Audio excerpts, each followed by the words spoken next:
नमस्कार, मेरा नाम है डॉक्टर रोहित कुमार और आज हम बात करने वाले हैं हृदय रोग पर। जैसा कि काफ़ी बार देखा गया है कि हम लोग हृदय में, दिल में, हार्ट पर जब थोड़ी चुभक महसूस करते हैं या वहाँ भारीपन महसूस करते हैं या वहाँ थोड़ा दर्द महसूस करते हैं तो समझ बैठते हैं कि कहीं हार्ट की तो दिक्कत नहीं है।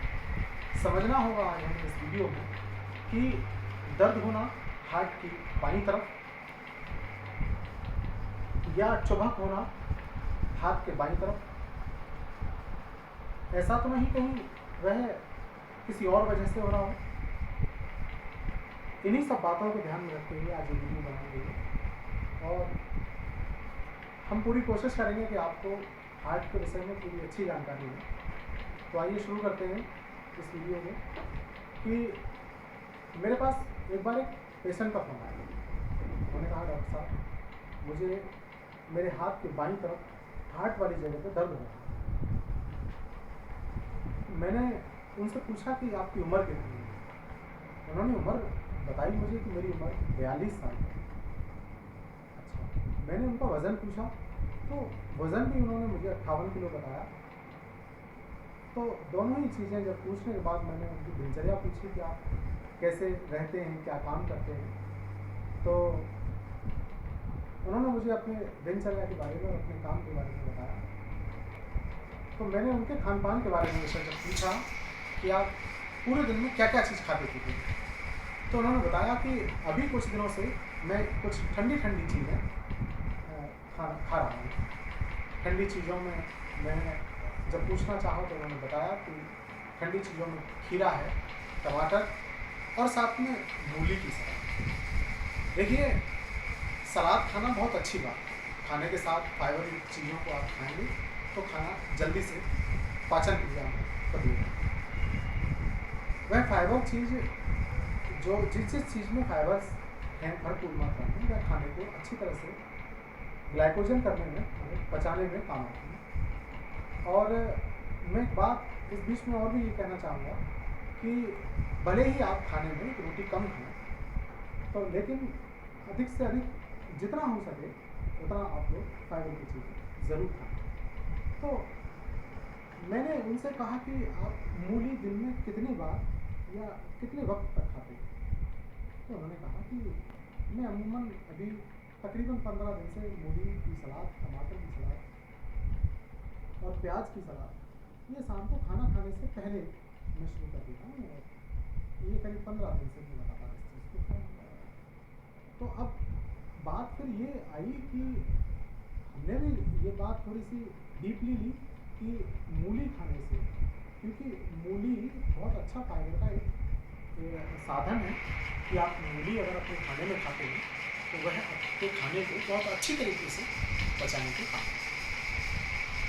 साथ में मूली के विषय में आयुर्वेद के बहुत अच्छे विद्वानों ने ये कहा कि सुबह की मूली अमी अमू, दोपहर की मूली मूली और शाम की मूली सूली। इसका अर्थ है कि अगर सुबह की मूली खाने के साथ आप खाएंगे तो वह माने कि जैसे अमृत खा रहे हैं। दोपहर की मूली खाई हुई यह आपको हो सकता है नुकसान भी करे, हो सकता है ना भी करे, लेकिन इसका बहुत ज़्यादा कोई इफेक्ट जो है देखने को नहीं मिलेगा। लेकिन शाम की जो मूली है, ये मूली आपको परेशान कर सकती है। शाम को कभी भी कच्ची मूली या मूली के पराठे या मूली के पराठे के साथ कई लोगों ने मुझे बताया कि शाम के साथ हम मूली के पराठे और दही, मूली के पराठे और अचार, ये बिल्कुल गलती ना करें आप सब लोग, क्योंकि मूली की जो तासीर है वो पहले से ही बहुत ठंडी है और शाम के समय मूली खाना तो बहुत गलत बात मेरे हिसाब से ठीक नहीं है। बड़े बड़े विद्वानों में ये बात रखी है कि मूली को हमें शाम के समय नहीं खाना चाहिए। अब इस बीच ये हुआ कि मेरी उनसे बात होती गई और मैंने उनके जीवनचर्या और खान पान के बारे में पूछा। तो बात निकल के आई कि उनकी जो प्रकृति है, शरीर की जो प्रकृति होती है, वो प्रकृति उनकी ठंडी निकली। मतलब शरीर जो ठंडी चीज़ों को अच्छी तरह से वो झेल नहीं पाता, पचा नहीं पाता इन सब चीज़ों। तो हमने उनसे कहा कि आप कुछ औषधियाँ हैं वो हमारे औषधालय से आकर के आप ले लें तो आप अपने आप में अच्छा महसूस करेंगे, ठीक होगा। तो उन्होंने मुझसे बार बार यही प्रश्न रखा, यही बात करी मुझसे कि डॉक्टर साहब कहीं मुझे हार्ट की तो कोई दिक्कत नहीं है, डॉक्टर साहब कहीं मुझे हार्ट की तो कोई प्रॉब्लम नहीं है। तो मैंने उनको समझाने की बहुत बार कोशिश करी कि आपको हार्ट की हो सकता है, हार्ट की दिक्कत हो, लेकिन कई मेरे अपने अनुभव में ये मैंने देखा है कि बहुत से लोगों को हार्ट की दिक्कत नहीं भी रहती है। जैसे कभी कभी मान लीजिए शाम के समय में मूंग की दाल खाई, कटहल खाई, भिंडी खाई, राजमा की सब्जी खाई, या जो बाकी की चीज़ों को खाई, तो शाम को अगर हम लोग नहीं टहलते हैं या कोई ऐसा कुछ व्यायाम वगैरह ना करके ये खाना अगर हम खाएं, तो ये खाना हमारे पेट में सही तरह से सुपच्च भोजन के रूप में नहीं बदल पाता। तो हम लोगों को क्या करना चाहिए कि शाम के समय जितनी भी बाकी की चीज़ें हैं वो नहीं खानी चाहिए, और ये खाने से फिर हमारे शरीर में क्या होता है, हमारे शरीर में गैस बनती है, और गैस जब वो हमारे मुंह से या बाईपास से अगर नहीं निकल पाती है, तो फिर वो हमारे नसों के जरिए वो दिल तक पहुंचती है, हार्ट तक पहुंचती है।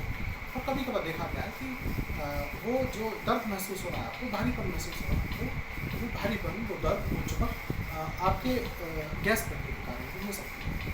अभी मैंने उनका करीब 2 महीने से इलाज उनका मेरे पास चल रहा है, और 2 महीने में मैंने जो औषधियाँ उन्हें दी वो हृदय के संबंधित तो हैं ही, साथ में मैंने उनको उनकी प्रकृति के साथ ध्यान रखते हुए उनको कुछ ऐसी औषधियाँ दी हैं जिससे उनकी प्रकृति जो ठंडी हो गई है मूली खाने से, वो थोड़ा सा नॉर्मल।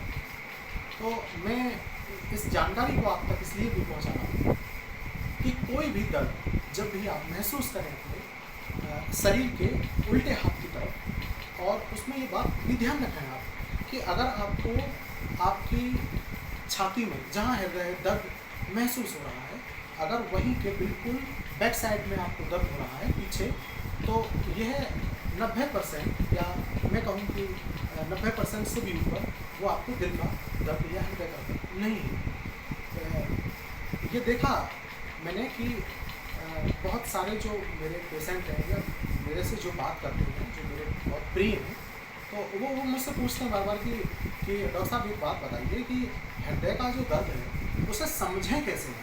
तो देखिए, हृदय के दर्द को समझना बहुत बड़ी कोई एकदम से बहुत पहाड़ नहीं है, उसको सरल एक हम तकनीक से समझ सकें, तो आयुर्वेद के माध्यम से अगर समझ सकें तो समझें कि अगर आपको हार्ट की जगह पे, हार्ट की जहाँ आपके बाईं तरफ सीने के बाईं तरफ आपका जहाँ हार्ट है और वहाँ दर्द है आपको, और कोई भी काम करने पे, बहुत कुछ भारी काम करने पे, बहुत हल्का काम करने पे, कहीं हल्का चलने से, कहीं सीढ़ियाँ चलने से, या अमूमन बैठने से, आराम करने से, लेटने से अगर आपको वहाँ पे दर्द हर समय हो रहा है, तो आप ये समझें कि आपको हार्ट का ही दर्द है। उसके साथ आप ये भी थोड़ा सा ध्यान रखें कि कहीं आपको गैस तो नहीं बन रही। अच्छा, कई बार ऐसा भी हुआ है कि लोगों को गैस बनती है तो हार्ट का दर्द होता है, गैस खत्म हो जाती है, हार्ट का दर्द नहीं होता है। उन लोगों के लिए भी मैं ये अपनी तरफ से बात रखना चाहूँगा कि अगर ऐसी कंडीशन है तो वो अपने जो गैस है उसका समाधान करें। रात को सोते समय आप, अगर मौसम बहुत ठीक है, सर्दी के मौसम में तो ऐसा ना करें, अगर मौसम बिल्कुल ठीक है, कोई बात नहीं है, नॉर्मल मौसम है, तो आप त्रिफला का चूर्ण रात को गर्म पानी से 2 ग्राम की मात्रा में ले सकते हैं। खाने के साथ आप भोजन में गुड़ ले सकते हैं, खाने के साथ आप खीरा ले सकते हैं, खाने के साथ आप प्याज ले सकते हैं। ये लोग नहीं प्याज खाते हैं, खीरा ले सकते हैं। ज़रूरी नहीं है कि आप अपने खाने में फाइबर में फिर प्याज ही मिलाएं, गाजर मिला सकते हैं, आप टमाटर मिला सकते हैं। और साथ में ये भी है कि जिन लोगों को हार्ट की प्रॉब्लम है, तो उनके लिए तो हर समय दर्द रहेगा और रहता भी है। और ऐसा नहीं है कि हार्ट का दर्द है उन्हें, तो हार्ट का दर्द तो हमेशा बना रहेगा, तो हार्ट के पेशेंट ही हैं। हो सकता है शरीर की हमारी जो प्रकृति है वो थोड़ी सी ठंडी है, तो कफ प्रकृति है, या वात की प्रकृति है, या हो सकता है पित्त की प्रकृति से भी ये चीज़ें हो जाती हैं। तो वात, पित्त, कफ तीनों इन दोषों का बिगड़ना माने शरीर में कोई ना कोई बड़ा विकार पैदा कर देता है। तो अभी आज की इस वीडियो में मैं आपको अंत में ये बात बताना चाहूँगा कि जिन लोगों को सीने पर, दिल की जगह पे, हृदय की जगह पे अगर दर्द है और वो महसूस कर रहे हैं दर्द है, तो वो बिल्कुल टेंशन न करें। वो सबसे पहले इस बात को सोचें, धैर्य से इस बात को सोचें कि कहीं गैस तो नहीं, कहीं पेट खराब नहीं। पेट खराब के लिए आयुर्वेदिक औषधि ले सकते हैं, मैंने बताया कि एक पंचस्कार चूर्ण आता है, रात को 2 ग्राम तकरीबन 1 गिलास गुनगुने दूध या गुनगुने पानी के साथ लेके सो सकते हैं। वो एक अच्छा विकल्प है। तो हृदय का अगर बहुत ज़्यादा आपको अगर लग रही है कि मुझे कोई दिक्कत महसूस हो रही है, मुझे कुछ ज़्यादा परेशानी है, तो आप जो है ECG, ईको ऐसी कोई चीज़ अच्छे किसी डॉक्टर से आप वो करा के और उसके बाद में आप अपना इलाज सही से करा सकते हैं। आज की वीडियो में मैं आपसे रूबरू हुआ, मुझे बहुत अच्छा लगा। मैं आपको ये नॉलेज दे रहा हूँ, आज ज्ञान दे रहा हूँ और आशा करता हूँ कि आप सबका प्यार मुझे बहुत मिलता रहे और इसी तरह मैं आपको आगे भी बहुत सारी वीडियो को देता रहूँगा। धन्यवाद, नमस्कार।